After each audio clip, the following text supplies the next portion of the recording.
Hi friends, അസ്സലാമു അലൈക്കും. അപ്പോൾ ഇന്ന് ഞാനൊരു വ്ളോഗായിട്ടാണ് വന്നത്. ഇന്നത്തെ ഒരു ദിവസം എന്ന് പറയുന്നത് ഫ്രൈഡേ ആണ് കേട്ടോ.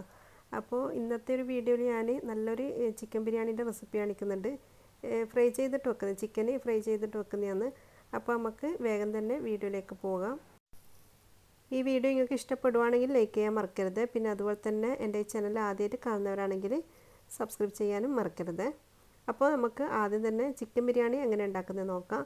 നല്ല ടേസ്റ്റാണ് കേട്ടോ. ഈ ഒരു ചിക്കൻ ബിരിയാണി നമ്മൾ പൊരിച്ചിട്ട് വെക്കുന്നതാണ്. അപ്പോൾ അതിന് വേണ്ടിയിട്ട് ഞാൻ 1 കിലോ ചിക്കനാണ് എടുത്തത്.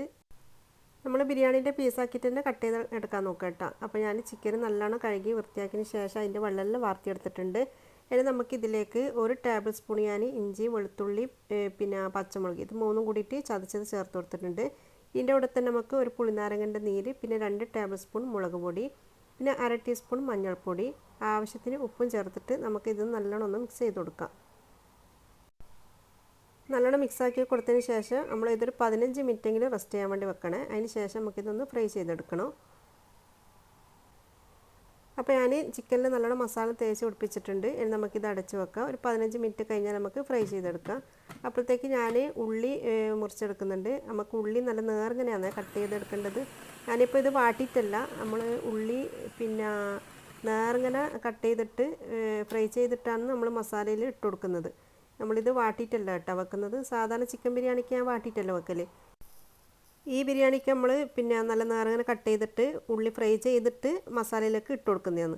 അപ്പോൾ ഞാൻ ഉള്ളിയുടെ കട്ട് ചെയ്തിട്ടുണ്ട്. ഞാൻ 4 ഉള്ളിയാണ് കേട്ടോ എടുത്തത്. 1 കിലോ ചിക്കന് 4 ഉള്ളിയാണ് എടുത്തത്. ഇനി നമുക്ക് ചിക്കൻ ഫ്രൈ ചെയ്തെടുക്കാം. ഒരു 15 മിനിറ്റിന് ശേഷം ഞാൻ ചിക്കൻ ഫ്രൈ ചെയ്തെടുക്കുന്നത്. അതിന് വേണ്ടിയിട്ട് ഞാൻ ഒരു പാനിലേക്ക് കുറച്ച് ഓയിൽ ഒഴിച്ച് കൊടുത്തിട്ടുണ്ട്. എന്നിട്ട് ചിക്കൻ ഇട്ടിട്ട് നമുക്ക് ചെറിയ തീയിൽ വെച്ചിട്ട് ഒന്ന് ഫ്രൈ ചെയ്തെടുക്കാം. പിന്നെ ചിക്കൻ പൊരിക്കുന്ന സമയത്ത് കൂടുതൽ അങ്ങ് ഉണക്കി പൊരിക്കണ്ടേ. ചെറിയ തീയിൽ വെച്ചിട്ട് ചിക്കൻ നല്ലോണം വേകുന്ന പാകത്തിൽ ഫ്രൈ ചെയ്തെടുക്കണം. അതിന് ഞാൻ ഇപ്പുറത്തെ അടുപ്പത്തുനിന്ന് പിന്നെ ഓയിലിൽ ഉള്ളി ഫ്രൈ ചെയ്തെടുക്കുന്നുണ്ട്. ഉള്ളി ഫ്രൈ ചെയ്തെടുക്കുമ്പോൾ കൂടുതൽ കരിക്കാനും പാടില്ല. പിന്നെ അതുപോലെ തന്നെ തീ കൂട്ടി കൊടുത്തിട്ട് പെട്ടെന്ന് തന്നെ അങ്ങനെ ഫ്രൈ ചെയ്തെടുക്കാനും പാടില്ല. നല്ല ക്രിസ്പിയോട് കൂടിയിട്ട് നല്ല പാകത്തിന് നമ്മൾ ഫ്രൈ ചെയ്തെടുക്കാൻ നോക്കണം കേട്ടോ. പിന്നെ അതുപോലെ തന്നെ ചിക്കൻ നമ്മൾ കുറച്ച് ഡാർക്കായിട്ട് ഫ്രൈ ചെയ്തെടുക്കുന്നതിന് കുഴപ്പമൊന്നുമില്ല. നേരെ കുറച്ച് ബീഫ് മട്ടനെല്ലാം വെക്കുന്നതാണെങ്കിൽ കുറച്ച് ലൈറ്റ് ബ്രൗണിൽ നമ്മൾ ഉള്ളി ഫ്രൈ ചെയ്തെടുക്കാൻ നോക്കാം. അപ്പോൾ അങ്ങനെ ഒരു വ്യത്യാസം വരുന്നുണ്ട് കേട്ടോ. ചിക്കനിന് പിന്നെ കുറച്ച് ഡാർക്ക്, അതായത് കരിഞ്ഞു പോകാൻ പാടില്ല, ആ ഒരു കയ്പ്പ് രസം ഉണ്ടാകാൻ പാടില്ല ഉള്ളിക്ക്. അപ്പോൾ അങ്ങനെ ചെയ്യാൻ നോക്കാം കേട്ടോ. അപ്പോൾ നമ്മൾ ചിക്കൻ പൊരിച്ചതിവിടെ റെഡി ആയിട്ടുണ്ട്. ഇനി നമുക്ക് വേണ്ടത് ഇഞ്ചി, പിന്നെ വെളുത്തുള്ളി, പച്ചമുളക്. ഞാനിപ്പോൾ ഇവിടെ ഒരു ഈ ഒരു വലുപ്പത്തിൽ ഞാൻ ഇഞ്ചി എടുത്തിട്ടുണ്ട്. പിന്നെ ഒരു 15-16 അല്ലി വെളുത്തുള്ളി, പിന്നെ പച്ചമുളക് ഞാൻ 12-13 എടുത്തിട്ടുണ്ട്. അത് നിങ്ങൾക്ക് എരിവിനനുസരിച്ചിട്ട് എടുക്കാം പച്ചമുളക്. അപ്പോൾ ഞാൻ ഇത് മൂന്നും കൂടിയിട്ട് ഒരുമിച്ച് ചതച്ചെടുത്തിട്ടുണ്ട്. ഇനി വേണ്ട നമുക്ക് തക്കാളിയാണ്. ഞാൻ 4 തക്കാളിയാണ് എടുത്തത്. നല്ല പഴുത്ത തക്കാളി തന്നെ എടുക്കാൻ നോക്കാം. തക്കാളി ഇതേപോലെ ഞാനിതാ മുറിച്ചെടുത്തിട്ടുണ്ട്. ഇനി നമുക്ക് മസാല ഉണ്ടാക്കാൻ വേണ്ടി തുടങ്ങാം. അതിന് വേണ്ടിയിട്ട് നമുക്ക് ഇതിലേക്ക് ഓയിൽ ഒഴിച്ച് കൊടുക്കാം. എന്നിട്ട് നമുക്ക് ആദ്യം തന്നെ ഇഞ്ചി, വെളുത്തുള്ളി, പച്ചമുളക് ഇത് മൂന്നും കൂടി ചതച്ചത് ചേർത്ത് കൊടുക്കാം. ഇനി ഇതിൻ്റെ ഒരു പച്ചമണം മാറുന്നതൊന്ന് വാട്ടി കൊടുക്കാം. പിന്നെ ഞാൻ ഇതിന് മുമ്പ് ചിക്കൻ ബിരിയാണീൻ്റെ നമ്മൾ ഉള്ളി സാധാരണ വാട്ടുന്ന പോലെ വാട്ടിയിട്ട് അങ്ങനത്തെ ഒരു ചിക്കൻ ബിരിയാണി ഉണ്ടാക്കിന്. അപ്പോൾ അത് കാണാത്തതുകൊണ്ട് കണ്ടു നോക്കട്ടെ, അത് നല്ല ടേസ്റ്റാണ്. അപ്പോൾ പിന്നെ ഇഞ്ചിൻ്റെയും വെളുത്തുള്ളിൻ്റെ പച്ചമണം മാറിക്കഴിഞ്ഞാൽ ഞാൻ ഇതിലേക്ക് തക്കാളി ഇട്ട് കൊടുത്തിട്ടുണ്ട്. ഇനി നമുക്ക് തക്കാളി നല്ലോണം വാട്ടി കൊടുക്കാം. പിന്നെ തക്കാളി വാട്ടി കൊടുക്കുന്നതിനിടയ്ക്ക് ഞാൻ കുറച്ച് ഉപ്പ് ഇട്ട് കൊടുത്തിട്ടുണ്ട്. ഇതിലേക്ക് ആവശ്യത്തിനുള്ള ഉപ്പ് ചേർത്ത് കൊടുത്താൽ മതി. നമ്മൾ ചിക്കനിൽ ഉപ്പ് ചേർത്ത് കൊടുത്തല്ലേ. അപ്പോൾ തക്കാളി വാടിയതിന് ശേഷം പിന്നെ നമ്മൾ ഫ്രൈ ചെയ്ത് വെച്ച ഉള്ളി ഇതിലേക്ക് ഇട്ട് കൊടുക്കുക. ഞാൻ കുറച്ചുള്ളി മാറ്റി വെച്ചിന്, ദമ്പിടുന്ന സമയത്ത് ഇട്ട് കൊടുക്കാൻ വേണ്ടിയിട്ട് കുറച്ചുള്ളി മാറ്റി വെച്ചിന്. പിന്നെ ഉള്ളി ഇട്ടെടുത്തതിന് ശേഷം കൂടുതൽ നേരം വാട്ടി കൊടുക്കൊന്നും വേണ്ട. പിന്നെ എന്നിട്ട് അതിന് ശേഷം ഇതിലേക്ക് നമുക്ക് മല്ലിച്ചപ്പും പുതിനച്ചപ്പും വേണമെങ്കിൽ ഇട്ട് കൊടുക്കുക. ഞാൻ മല്ലിച്ചപ്പ് മാത്രമേ ഇട്ട് കൊടുത്തിട്ടുള്ളൂ. എന്നിട്ട് അതിലേക്ക് ഒരു പുളിനാരങ്ങൻ്റെ നീരും പിന്നെ 3 ടേബിൾ സ്പൂൺ തൈരും ചേർത്ത് കൊടുക്കാം. ഇനി ഇതെല്ലാം കൂടിയിട്ട് നല്ലോണം മിക്സാക്കി കൊടുക്കാം. ഇനി ഇതിലേക്ക് 2 ടീസ്പൂൺ ഗരം മസാലപ്പൊടിയും കൂടി ചേർത്ത് കൊടുക്കാം. പിന്നെ അതുപോലെ തന്നെ നിങ്ങൾ നല്ല പുളിയുള്ള തൈരാണെങ്കിൽ 3 ടേബിൾ സ്പൂൺ ചേർത്ത് കൊടുക്കണ്ടേ, 1.5 ടേബിൾ സ്പൂൺ അങ്ങനെ ചേർത്ത് കൊടുത്താൽ മതി. ഇവിടുത്തെ പിന്നെ അധികം പുളിയില്ലാത്ത തൈരായതുകൊണ്ട് ഞാൻ 3 ടേബിൾ സ്പൂൺ ചേർത്ത് കൊടുത്തത്. പുളിയുള്ള തൈരാണെങ്കിൽ 1.5 ടേബിൾ സ്പൂൺ അങ്ങനെ മതി. എന്നിട്ട് ഇതിലേക്ക് നമ്മൾ പൊരിച്ച് വെച്ച ചിക്കൻ ഇട്ട് കൊടുക്കാം. പിന്നെ ഇതിലേക്ക് ലേശം ചൂടുവെള്ളം ഒഴിച്ച് കൊടുക്കുന്നുണ്ട്. കുറേയൊന്നും ഒഴിച്ച് കൊടുക്കണ്ട, കുറച്ച് ഒഴിച്ച് കൊടുത്താൽ മതി. നല്ല മസാലയ്ക്ക് കുറച്ച് ഗ്രേവി വേണമല്ലോ, അതുകൊണ്ട് ഞാൻ കുറച്ച് ചൂടുവെള്ളം ഒഴിച്ച് കൊടുത്തതാണ്. എന്നിട്ട് ഇതെല്ലാം കൂടിയിട്ട് മിക്സാക്കി കൊടുത്തതിന് ശേഷം നമുക്ക് ഇനി ഇത് അടച്ച് വെക്കാം. ഒരു ചെറിയ തീയിൽ ഒരു 5 മിനിറ്റ് വെച്ച് കൊടുത്താൽ മതി. അപ്പോൾ നമ്മൾ മസാല ഇവിടെ റെഡി ആയിട്ടുണ്ട്. നല്ല ടേസ്റ്റാണ് കേട്ടോ ഈ ഒരു മസാല. അപ്പോൾ നിങ്ങളെന്തായാലും ഇതൊന്ന് ട്രൈ ചെയ്ത് നോക്കണേ.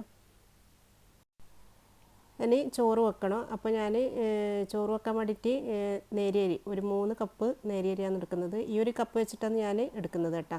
അപ്പോൾ 3 ഗ്ലാസ് നേരിയരിയാണ് ഞാൻ ഇപ്പോൾ എടുത്തത്. ഇനി ഈ അരി നമുക്ക് നല്ലോണം കഴുകിയതിന് ശേഷം ഇതിൻ്റെ വെള്ളമെല്ലാം ഒന്ന് വാർത്തിയെടുക്കണം. പിന്നെ നേരിയരി എന്ന് പറഞ്ഞാൽ കുറേ ആൾക്കൊന്നും മനസ്സിലാവില്ല. നേരിയരി എന്ന് പറഞ്ഞാൽ ജീരകശാല, കൈമ അങ്ങനെ പറയും. കൈമ ജീരകശാല ഒന്ന് തന്നെയാണ് കേട്ടോ. ഞാനും ഇതിന് മുമ്പ് എനിക്കൊരു ഡൗട്ട് ഉണ്ടായിന് രണ്ടും എന്താ വ്യത്യാസം എന്ന്. പക്ഷേങ്കിൽ രണ്ടും ഒന്ന് തന്നെയാണ്. പിന്നെ നമ്മുടെ നാട്ടിൽ നമ്മൾ നേരിയരി എന്നാണ് പറയൽ, അതായത് ബിരിയാണി അരി. അങ്ങനെ ഞാൻ അരി നല്ലോണം കഴുകിയെടുത്തിട്ടുണ്ട്. ഇനി ഇതിൻ്റെ വെള്ളമെല്ലാം ഒന്ന് വാർത്തിയെടുക്കാം. ഇനി ചോറ് വെക്കാൻ വേണ്ടിയിട്ട് തുടങ്ങാം. അപ്പോൾ അതിന് വേണ്ടിയിട്ട് ഞാനിതാ ഒരു പാത്രം അടുപ്പിലേക്ക് വെച്ചിട്ട് അതിലേക്ക് ഒരു 2.5 ടേബിൾ സ്പൂണ് ഓയിൽ ഒഴിച്ച് കൊടുത്ത്, ഇനി ഇതിലേക്ക് നമുക്ക് 3 ടേബിൾ സ്പൂൺ ആർക്കേജും കൂടി ഒഴിച്ച് കൊടുക്കുക. എന്നിട്ട് എണ്ണ ചൂടായതിന് ശേഷം നമുക്കിതിലേക്ക് 2 ചെറിയ കഷ്ണം പട്ട, പിന്നെ ഒരു 5 ഏലക്കായ, 5 ഗ്രാമ്പ് ഇട്ട് കൊടുക്കാം. എന്നിട്ട് അതിൻ്റെ കൂടെ തന്നെ നമുക്ക് ഒരു ഉള്ളിൻ്റെ പകുതി നീളത്തിൽ മുറിച്ചതും ഇട്ട് കൊടുക്കാം. പിന്നെ ഉള്ളി കൂടുതൽ നേരം ബ്രൗൺ കളറാക്കിയിട്ട് എടുക്കണ്ടേ, എന്നിട്ട് ചോറിന് കളർ മാറിപ്പോവും. എന്നിട്ട് അതിന് ശേഷം ഞാൻ ഇതിലേക്ക് ഒരു 4.5 കപ്പ് വെള്ളം ഒഴിച്ച് കൊടുത്തിട്ടുണ്ട്. 3 കപ്പ് അരിയല്ലേ അടുത്തത്, 3 കപ്പ് അരിക്ക് 4.5 കപ്പ്, 1 കപ്പ് അരിക്ക് 1.5 കപ്പ് വെള്ളത്തിൻ്റെ കണക്കാണ് കേട്ടോ. എന്നിട്ട് അതിലേക്ക് ആവശ്യത്തിനുള്ള ഉപ്പ് ചേർത്ത് കൊടുത്തിട്ടുണ്ട്. വെള്ളം തിളച്ചതിന് ശേഷം പിന്നെ ഞാൻ അരി ഇട്ട് കൊടുത്തതിന് ശേഷം ഇതിലേക്ക് ഒരു പുളിനാരങ്ങയുടെ നീരും കൂടി ചേർത്ത് കൊടുത്തിട്ടുണ്ട്. ഇനി ഇതെല്ലാം കൂടിയിട്ട് നല്ലോണം മിക്സ് ചെയ്ത് കൊടുക്കുക. ഇനി നമുക്കിത് അടച്ച് വെച്ചിട്ട് വെള്ളം വറ്റാനാകുന്ന സമയത്തൊന്ന് ഇളക്കി കൊടുക്കണം. അരി ഇട്ടുകൊടുത്തതിന് ശേഷം കുറച്ച് ഹൈ ഫ്ലെയിമിൽ തന്നെ വെച്ച് കൊടുക്കുക. എന്നിട്ട് വെള്ളം വറ്റാനാകുന്ന സമയത്ത് ചെറിയ തീയിൽ വെച്ചിട്ട് ചോറ് വേവിച്ചെടുക്കുക കേട്ടോ. ഒരു 2 പ്രാവശ്യം ഇതുപോലെ തിരിച്ച് മറിച്ചിട്ട് കൊടുക്കുക. ചോറാടുന്നാകുമ്പോഴത്തേക്ക് ഞാൻ ഇപ്പുറത്തുനിന്ന് കട്ട്ലേറ്റ് ഉണ്ടാക്കുന്നുണ്ട്. ബീഫ് കട്ട്ലേറ്റാണ് ഉണ്ടാക്കുന്നത്. അപ്പോൾ ഇന്ന് പുറത്ത് പോകുന്നുണ്ടായിരുന്നു. അപ്പോൾ എന്തെങ്കിലും ഒരു കടി ഉണ്ടാക്കണ്ടേന്ന് വിചാരിച്ചിട്ട് അങ്ങനെ ബീഫ് കട്ട്ലേറ്റാണ് ഉണ്ടാക്കുന്നത്. അപ്പോൾ അതിന് വേണ്ടിയിട്ട് ഞാനിതാ ഒരു പാത്രം അടുപ്പിലേക്ക് വെച്ചിട്ട് അതിലേക്ക് കുറച്ച് വെളിച്ചെണ്ണ ഒഴിച്ച് കൊടുത്തിട്ടുണ്ട്. എന്നിട്ട് പിന്നെ ഇതിലേക്ക് ഞാൻ ഇഞ്ചി, വെളുത്തുള്ളി, പച്ചമുളക് ഇത് 3 കൂടിയിട്ട് ഒരുമിച്ച് ചതച്ചെടുത്തതാണ്. അത് ആദ്യം ചേർത്ത് കൊടുക്കുക. എന്നിട്ട് അതിൻ്റെ കൂടെ തന്നെ കുറച്ച് കറിവേപ്പില ചെറുതായിട്ട് മുറിച്ചതും ഇട്ട് കൊടുക്കുക. നല്ല ടേസ്റ്റാണ് കേട്ടോ ഈ ഒരു ബീഫ് കട്ട്ലേറ്റ്. നമ്മൾ ഉള്ളി കുറേ നേരം വാട്ടിയെടുക്കാനൊന്നും നിൽക്കണ്ട, ഉള്ളി ഇട്ട് കൊടുക്കുക. എന്നിട്ട് ചെറുതായിട്ടൊന്ന് മിക്സാക്കി കൊടുത്താൽ മതി. അതിന് ശേഷം നമ്മൾ ക്രഷ് ചെയ്ത ബീഫ് എടുത്തിട്ട് ഇതിലേക്ക് ഇട്ട് കൊടുക്കുക. ബീഫിൽ ഞാനിപ്പോൾ പിന്നെ മുളക് പൊടിയും പിന്നെ കുരുമുളക് പൊടിയും ഉപ്പും ലേശം വെള്ളം ചേർത്തിട്ട് വേവിച്ചെടുത്തിയാണ്. എന്നിട്ട് മിക്സിൻ്റെ ജാറിലിട്ടിട്ടൊന്ന് ക്രഷ് ചെയ്തെടുത്തിയാണ്. അപ്പോൾ ഞാൻ ബീഫും ഇതിലേക്ക് ഇട്ട് കൊടുത്തിട്ട് നല്ലോണം മിക്സാക്കി കൊടുക്കുന്നുണ്ട്. അതിൻ്റെ ഇടയ്ക്ക് നമ്മൾ ചോറ് വെന്തിട്ടുണ്ട് കേട്ടോ. അപ്പോൾ ചോറ് ഞാനിതാ ഇളക്കി കൊടുക്കുന്നുണ്ട്. അപ്പോൾ ചോറിയുടെ റെഡിയായി. ഇനി ദമ്മിടണം. ഞാൻ ഈ കട്ട്ലേറ്റിൻ്റെ മസാല ഉണ്ടാക്കി കഴിഞ്ഞിട്ട് ദമ്മിടാമെന്നാണ് വിചാരിച്ചത്. പിന്നെ ഞാൻ ഇതിലേക്ക് 1/2 ടീസ്പൂൺ ചെറിയ ജീരകത്തിൻ്റെ പൊടിയും 1/2 ടീസ്പൂൺ ഗരം മസാല പൊടിയും പിന്നെ 1/2 ടീസ്പൂൺ കുരുമുളകിൻ്റെ പൊടിയും ഇട്ട് കൊടുത്തിട്ടുണ്ട്. കുരുമുളകിൻ്റെ പൊടി നമുക്ക് വെയ്യുവാണെങ്കിൽ കുറച്ചും കൂടി ഇട്ട് കൊടുക്കാം കേട്ടോ. ഇനി ഇതെല്ലാം കൂടിയിട്ട് മിക്സാക്കി കൊടുത്തതിന് ശേഷം പിന്നെ ഇതിലേക്ക് കുറച്ച് മല്ലിച്ചപ്പ് ചെറുതായിട്ട് മുറിച്ചത് ഇട്ട് കൊടുക്കാം. ഇനി ഇതിലേക്ക് ചേർത്ത് കൊടുക്കേണ്ടത് ഉരുളക്കിഴങ്ങാണ്. ഞാൻ ഉരുളക്കിഴങ്ങ് 2 മീഡിയം സൈസിലുള്ള ഉരുളക്കിഴങ്ങാണ് എടുത്തത്. നന്ന വലുതെടുക്കണ്ടേ. ഞാനിപ്പോൾ പിന്നെ ഒരു 400-450 ഗ്രാം ഇറച്ചി ഉണ്ടാവും. അപ്പോൾ അതിന് കണക്കായിട്ടുള്ള ഉരുളക്കിഴങ്ങാണ് എടുത്തത്. 2 മീഡിയം സൈസിലുള്ള ഉരുളക്കിഴങ്ങ് കൂടിപ്പോണ്ട, അന്നേരം പിന്നെ നമ്മളെ കട്ട്ലേറ്റ് അത്ര പെർഫെക്റ്റ് ആയിട്ട് കിട്ടൂല. അപ്പോൾ ഉരുളക്കിഴങ്ങ് വേവിച്ചതും കൂടിയിട്ട് ഞാനിതാ ഇതിലേക്ക് ഇട്ട് കൊടുത്തിട്ട് ഒന്ന് മിക്സാക്കി കൊടുത്തിട്ടുണ്ട്. എന്നിട്ട് അതിൻ്റെ ഫ്ലെയിം ഓഫാക്കി കൊടുത്ത് ഇനി ഇതാ ഞാൻ ചോറ് ദമ്മിടലാന്ന്. പിന്നെ ചോറ് ദമ്മിടുന്ന വീഡിയോ കുറേ ഞാൻ എടുത്തിനല്ല, പിന്നെ ബിരിയാണി ഉണ്ടാക്കുന്നതിൻ്റെല്ലോ. അപ്പോൾ പിന്നെ ചോറ് ദമ്മിടുന്ന എല്ലാവർക്കും അറിയാമല്ലോ. പിന്നെ ഇതിൽ ഞാൻ ജസ്റ്റ് ഒന്ന് കാണിക്കുന്നേ ഉള്ളൂ. പിന്നെ ചോറിപ്പോൾ ഞാൻ മസാലേൻ്റെ മേലെ ഇട്ട് അതിൻ്റെ മേലെ ഗരം മസാലപ്പൊടിയും പിന്നെ പൊരിച്ച ഉള്ളിയും പിന്നെ ലേശം മല്ലിച്ചപ്പ് ഇട്ട് കൊടുക്കുക. എന്നിട്ട് രണ്ടാമത്തെ ലെയറും അതുപോലെ തന്നെ ചെയ്തെടുക്കാം. പിന്നെ കളറൊന്നും ഞാൻ ഇതിൽ ചേർക്കുന്നില്ല. കളർ ഞാൻ പൊതുവേ ചേർക്കലൊന്നുമില്ല. പിന്നെ എപ്പോഴെങ്കിലും ഒരു വീഡിയോ എടുക്കുന്നേരം ആ വീഡിയോയിൽ ഒരു മൊഞ്ച് കാണാൻ വേണ്ടിയിട്ട് അങ്ങനെ ചേർക്കുന്നേ ഉള്ളൂ. അങ്ങനെ ചോറെല്ലാം നിരപ്പാക്കി കൊടുത്തതിന് ശേഷം പിന്നെ നല്ലോണം ഫോയിൽ അടിച്ചിട്ട് നമുക്ക് ഇത് നല്ല ടൈറ്റിലൊന്ന് അടച്ച് വെച്ചിട്ട് ചെറിയ തീയിൽ ഒരു 15 മിനിറ്റ് ചെറിയ തീയിൽ വെച്ച് കൊടുക്കാം. എന്നിട്ട് അതിൻ്റെ ഫ്ലെയിം ഓഫാക്കിയിട്ട് പിന്നെ ഒരു 15 മിനിറ്റ് കഴിഞ്ഞിട്ട് നമുക്ക് ദമ്മ് പൊളിക്കാം. അങ്ങനെ ഇതാ നമ്മൾ ചോറെല്ലാം റെഡിയായി. പിന്നെ ഞാൻ ചോറ് പിന്നെ വിളമ്പുന്നത് എൻ്റെ കുളി നിസ്കാരം കഴിഞ്ഞിട്ടാണ് കേട്ടോ. പിന്നെ കുളി നിസ്കാരം കഴിഞ്ഞിട്ടാണ് പിന്നെ ഞാൻ ചോറിൻ്റെ ദമ്മ് പൊളിച്ചത്. പിന്നെ കട്ട്ലേറ്റ് ഞാൻ അവിടെ റെഡിയാക്കി വെച്ചിട്ടുണ്ട്. പിന്നെ ഇനി അത് പൊരിച്ചെടുക്കണം. പിന്നെ പുറത്തിറങ്ങാൻ പോകുന്ന സമയത്ത് പൊരിക്കാമെന്ന് വിചാരിച്ചത് കട്ട്ലേറ്റെല്ലാം. പിന്നെ അതുപോലെ തന്നെ കല്ലുമുക്കായും പൊരിക്കണം. അങ്ങനെ നല്ല നമ്മളെ പൊരിച്ച കോഴിൻ്റെ പിന്നെ ബിരിയാണി ഇവിടെ റെഡി ആയിട്ടുണ്ട്. നല്ല ടേസ്റ്റാണ്, അടിപൊളി ടേസ്റ്റാണ്. അപ്പോൾ എന്തായാലും നിങ്ങളൊന്ന് ട്രൈ ചെയ്ത് നോക്കാം, എന്നിട്ട് ഫീഡ്ബാക്ക് അറിയിക്കണേ.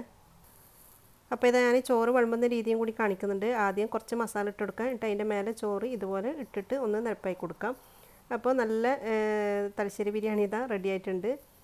നമ്മളിതാ ചോറ് കഴിക്കലാന്ന്. അങ്ങനെ നമ്മൾ ചോറ് കഴിക്കലെല്ലാം പിന്നെ ചട്ടിനിയും തൈരെല്ലാം ഞാൻ നേരത്തെ ഉണ്ടാക്കി വെച്ചിനെ. അതൊന്നും ഉണ്ടാക്കുന്ന വീഡിയോ എടുത്തിട്ടില്ല, മുമ്പത്തെ വീഡിയോയിൽ കാണിച്ചുകൊണ്ട് ഞാൻ കാണിക്കുന്നില്ല.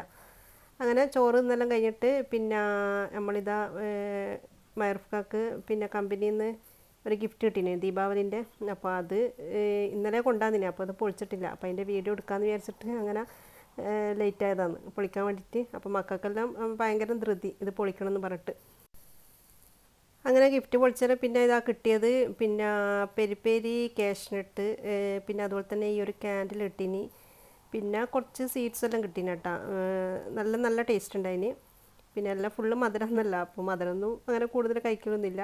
പിന്നെ എന്താ പറയുക, ടേസ്റ്റ് കൊണ്ട് പിന്നെ തിന്നു പോകും അത്ര തന്നെ. എല്ലാം നല്ല ടേസ്റ്റ് ഉണ്ടായിന്. പിന്നെ നമ്മളെ നാട്ടിൽ കിട്ടുന്ന അഭ്യർത്ഥികളുണ്ട്, അത് ഒരു ഇതായി ഒരു കൊട്ടയിലാണ് കിട്ടിയത്. ഇതിങ്ങനെയാണ് കിട്ടിയത്. അപ്പോൾ ഇതുപോലെ തന്നെ ഇതിൻ്റെ അകത്ത് ഒരു ബോട്ടിൽ ബദാമും പിന്നെ ഈ ഒരു ബോക്സിലുള്ളത് അഭ്യർത്ഥി. പക്ഷേങ്കിൽ നല്ല ടേസ്റ്റ് ഉണ്ടായിന്, ലോക്കലൊന്നുമല്ല, നല്ല സാധനം തോന്നും.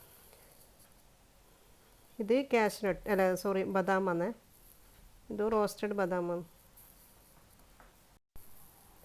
പിന്നെ ഈ ബാസ്ക്കറ്റിൽ ഈ ഗിഫ്റ്റെല്ലാം ഇങ്ങനെ ഒട്ടിച്ചിട്ടാണുള്ളത്. അപ്പോൾ ഇന്നലെ രണ്ടെണ്ണം ഞാൻ പൊട്ടിച്ചെടുത്തതാണ്, പിന്നെ ആ ഒരു ബദാമും പിന്നെ അഭ്യർത്ഥിയും. അപ്പോൾ ഇത് ഞാൻ പൊട്ടിച്ചിട്ടില്ലേനു.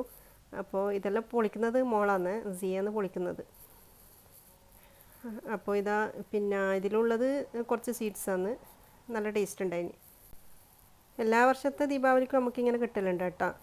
പിന്നെ എല്ലാം നല്ല സീഡ്സ് എല്ലാം ഒന്ന് കിട്ടാൻ.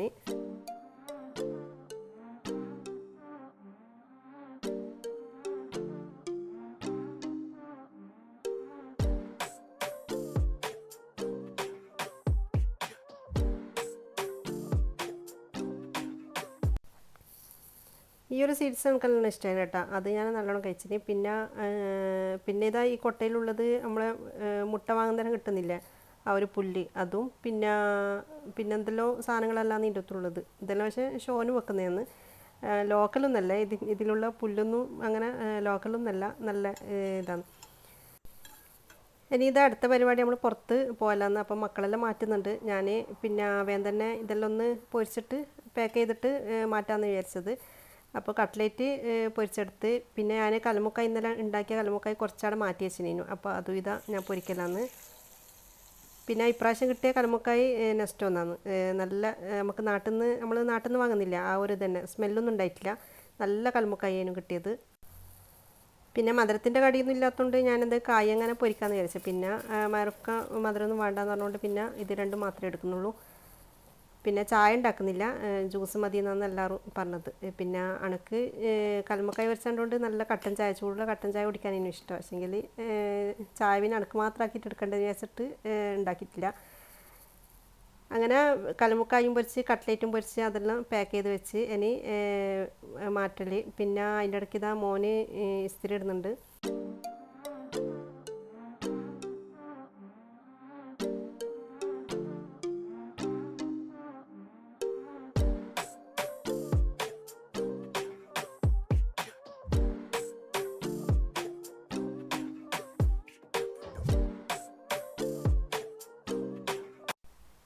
അങ്ങനെ നമ്മളെല്ലാവരും ഇതാ പുറത്തിറങ്ങിയിട്ടുണ്ട്.